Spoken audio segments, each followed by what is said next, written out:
बॉलीवुड शहंशाह अमिताभ बच्चन ने जुहू स्थित अपना बंगला प्रतीक्षा बेटी श्वेता नंदा के नाम कर दिया है। ये वो बंगला है जिसमें रहते हुए अमिताभ ने बॉलीवुड की कई नई बुलंदियां छुई थीं। यहाँ वो अपने पिता हरिवंश राय बच्चन और मां तेजी बच्चन के साथ रहा करते थे। यहीं उनके दोनों बच्चे अभिषेक और श्वेता पले बढ़े। लेकिन बेटी को बंगला गिफ्ट करने की खबर आते ही मीडिया से लेकर अमिताभ के प्रशंसक तक शॉक्ड रह गए। इस बारे में तरह तरह के कयास लगाए जा रहे हैं।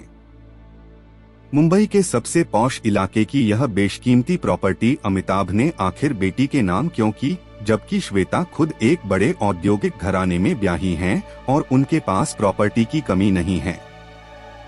क्या श्वेता का अपने पति निखिल नंदा से कोई खटपट चल रही है या अचानक उनकी माली हालत खराब हो गई है?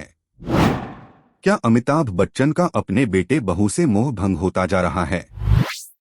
लेकिन अटकलों के बाजार में आपको तथ्यों से रूबरू कराना हमारा फर्ज है और इसी नाते आपको बताते चलें कि बेशक प्रतीक्षा अमिताभ का पहला और सबसे पुराना बंगला है, लेकिन उनके पास ऐसे बंगलों की कमी नहीं है और न ही वो फिलहाल इस बंगले में रहते हैं।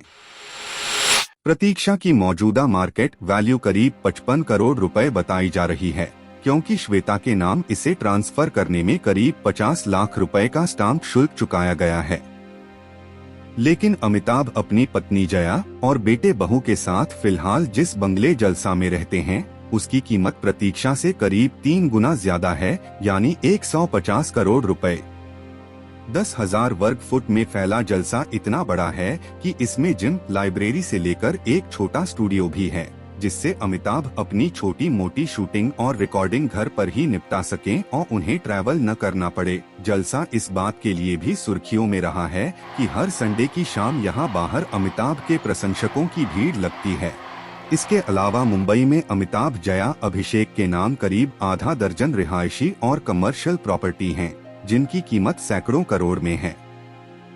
जलसा के पास ही एक बंगला अमिताभ और अभिषेक दोनों के संयुक्त नाम से है। अंधेरी में 8,400 वर्ग फुट की 4 कमर्शियल यूनिटें खरीदी थीं, जिन्हें किराए पर दिया गया है। जनक और वत्स नाम से 2 और बंगले हैं, जिनसे कमर्शियल इनकम होती है। फ्रांस में भी अमिताभ का बंगला है।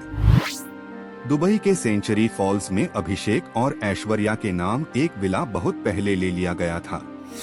इसके अलावा दिल्ली, गुड़गांव और प्रयागराज में भी अमिताभ बच्चन की बेशकीमती प्रॉपर्टी है। हाल ही में दिल्ली स्थित बंगला सोपान उन्होंने अपने एक परिचित को बेच दिया है। ये वो प्रॉपर्टीज हैं जिनकी जानकारी पब्लिक डोमेन में है, यानी सार्वजनिक हैं। हो सकता है उनके पास देश में या देश के बाहर और भी प्रॉपर्टीज हों, यानी यह साफ है कि दर्जनों प्रॉपर्टीज में से एक बंगला बेटी के नाम करने का प्रॉपर्टी में हिस्सेदारी या किसी पारिवारिक विवाद से कोई लेना देना नहीं है और न ही इससे अमिताभ के बेटे और बहू की मिल्कियत पर कोई आंच आने जा रही है। वैसे भी अमिताभ श्वेता को बहुत चाहते हैं और पब्लिसिटी से दूर रहने वाली श्वेता पिता का काफी ख्याल रखती हैं। सच्चाई तो यह है कि बॉलीवुड के इस अजीमोशान शहंशाह के पास इतनी प्रॉपर्टी है कि उन्हें मेंटेन करना या संभालना ही बड़ी टेंशन है। वैसे भी हाई नेटवर्थ वाले बॉलीवुड सेलिब्रिटीज में इनकम टैक्स के लफड़ों से बचने के लिए इस तरह के ट्रांसफर आम रहे हैं। आम तौर पर लोग रिश्ते नाते में इस तरह का प्रॉपर्टी ट्रांसफर करते रहते हैं। अमिताभ ने जिस बंगले को गिफ्ट किया है, असल में साल 1982 में यह बंगला शोले फिल्म के डायरेक्टर रमेश सिप्पी ने अमिताभ को गिफ्ट किया था। कहने को उन्होंने फिल्म सत्ते पे सत्ता में अमिताभ के अपीयरेंस के लिए यह बंगला उन्हें दिया था, लेकिन तब यह बंगला अमिताभ के नाम नहीं बल्कि उनके भाई अजिताभ की पत्नी रमोला बच्चन के नाम लिया गया था। बाद में 2006 में इसे जया बच्चन के नाम रजिस्टर कराया गया। जैसा कि हम जानते हैं कि इनकम टैक्स एक्ट में निकट संबंधियों को दी गई प्रॉपर्टी या उपहार पर टैक्स नहीं लगता है।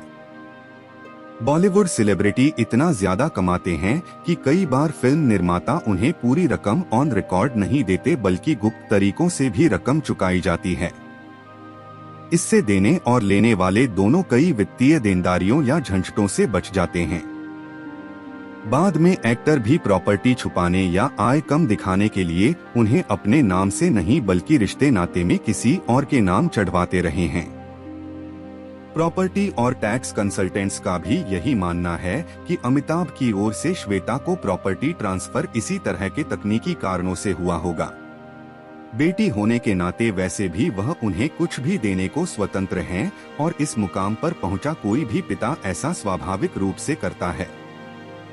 मसलन देश के सबसे अमीर आदमी मुकेश अंबानी ने तो अपनी शादीशुदा बेटी ईशा अंबानी को अपने कारोबार में एक बड़ी हिस्सेदारी और जिम्मेदारी दे रखी है।